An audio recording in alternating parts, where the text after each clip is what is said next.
Hello and welcome to this companion series to A.K. Warder's Grammar Guide, An Introduction to Pali. Lesson 14 is a sizable chapter, and in this tutorial we'll cover three subjects: indefinite pronouns, the optative verb mood, and the ablative noun declension. There are already some supplementary tutorials available for these, so I will keep this brief. This is Pali Studies on the Learn Pali channel. Okay, so we start with indefinite pronouns. First, let's be clear what we're talking about. A pronoun is a word that is used to represent a substantive noun, and an indefinite pronoun is non-specific. That means it represents people, places, things or ideas without actually saying who or what they are. In English, these tend to be compound words, where the prefix is a form of any, some, every, or in the negative, no, in combination with body, one, or thing. So we get anybody, somebody, everybody, etc. And so you can see that what's been referred to is general or indefinite. Now, in Pali, an indefinite pronoun is made from a combination of the interrogative pronoun plus the indeclinable particle chi. And when these pronouns stand alone, they take the number and gender of the thing that they represent, even though they are indefinite. Whereas if they're acting as a pronominal adjective and qualifying another noun, they take the same gender, case and number of the noun that they qualify. The important thing to understand with these pronouns is that the chi suffix is indeclinable and doesn't change, but the interrogative part declines according to the function that it's playing in the sentence. Now, the keen-eyed among you may have spotted that pronouns which end with the pure nasal sound ng, the nigahita, when the particle chi is added, it changes to a palatal sound. So, king becomes kingchi. Also, another peculiarity of Pali is that if the particle chi is followed by a word beginning with a vowel, chi often becomes chid. In practice, though, this usually only happens in compound words. Now, I'm going to keep this section brief, as there is another tutorial on this, which includes examples. Moving on then to verbs and the optative verb mood. So first, it might be a good idea to demonstrate how English handles moods. If you recall, in English, tense is a combination of both time and aspect, that is, how complete an action is. And if you need a refresher, there's a tutorial appearing above now. In English, we create a mood, or possibly more accurately, a mode, by adding modal verbs to the present tense. So where the indicative mood is used to express a straight fact, as the name suggests, the optative implies something which is optional, that is, something which is possible, probable, or just hypothetical. So in English, the optative mode of expression is a present tense construction created by the use of modal verbs like may, would, could, or might. Now in Pali, as in English, this mood belongs to the present tense, and so it's formed on the present stem of the verb.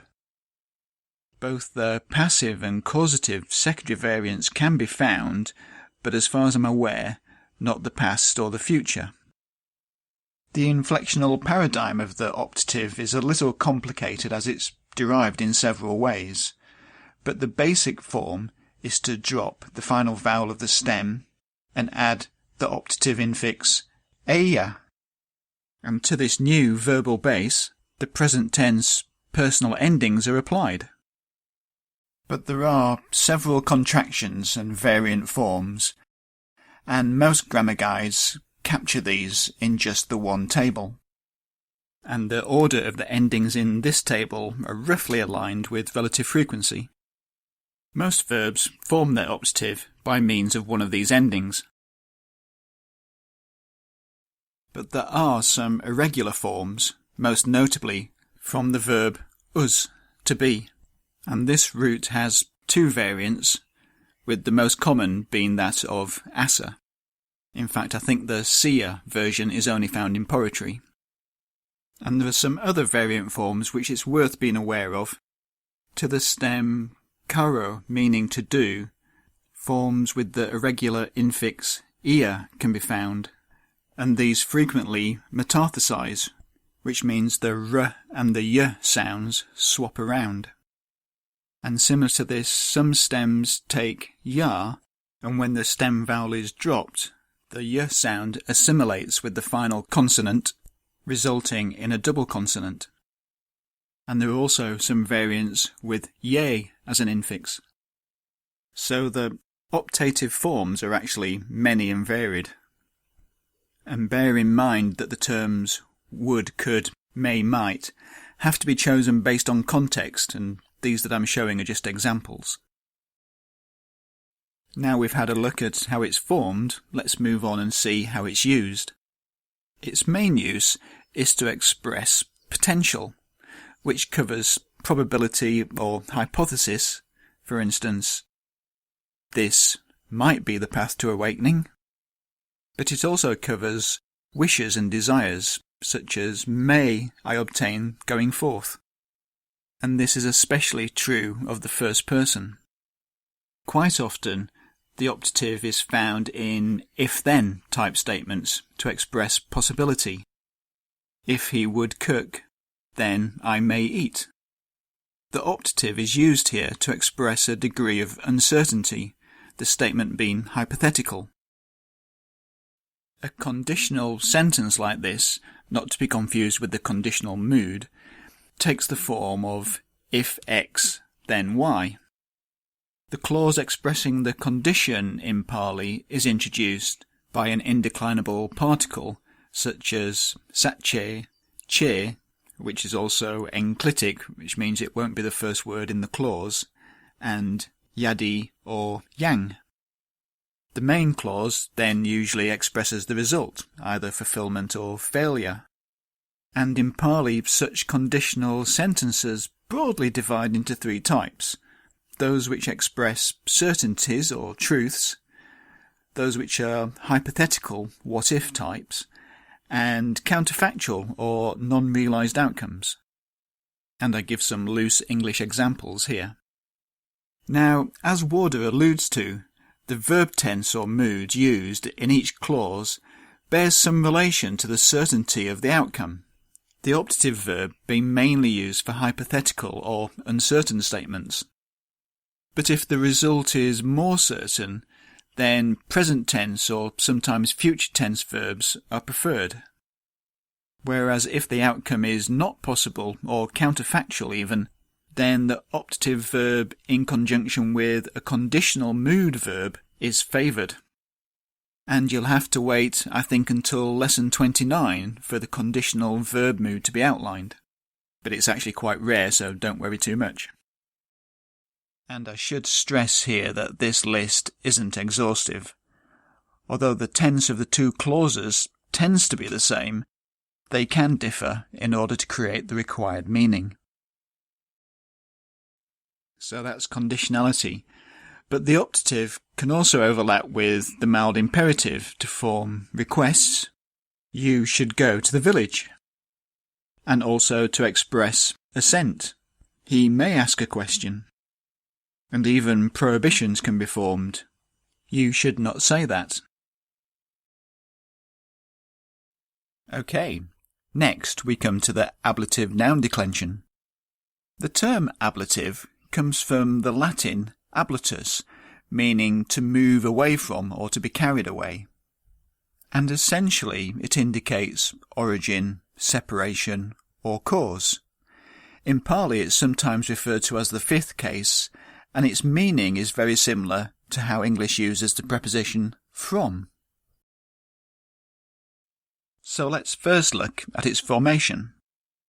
And we can see that the ablative declension coincides with the instrumental forms in the feminine and plural.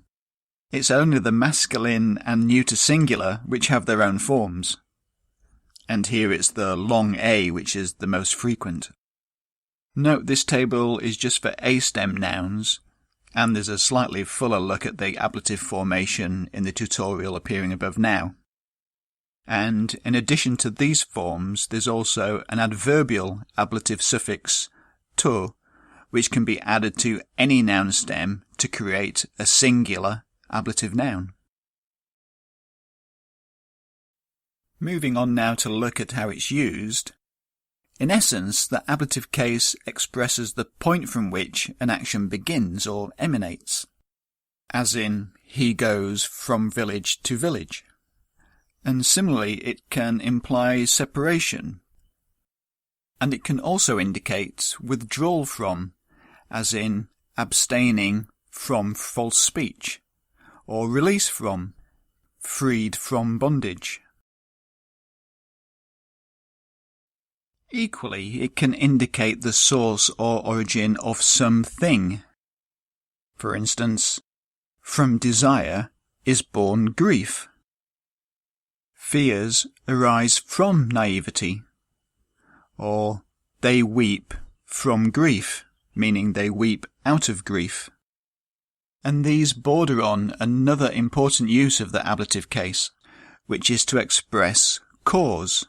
So these could equally be fear arises due to naivety, or they weep due to grief.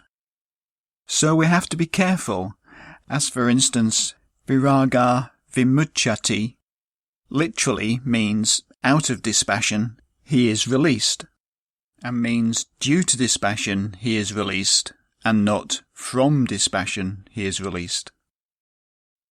Well, Warder gives several other uses of the ablative, which I'm not going to go into here.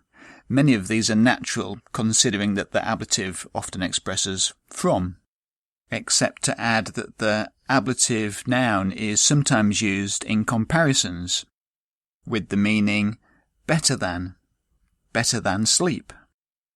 But we'll cover this more in Lesson 18, when we'll look at comparative adjectives. And the last section on Taparissa compounds we covered in the previous lesson. So, that concludes Lesson 14. As always, there's more vocab, followed by Exercise 14. And there's a link to the answers to last week's exercise down in the description. In next week's lesson, we return to compound words.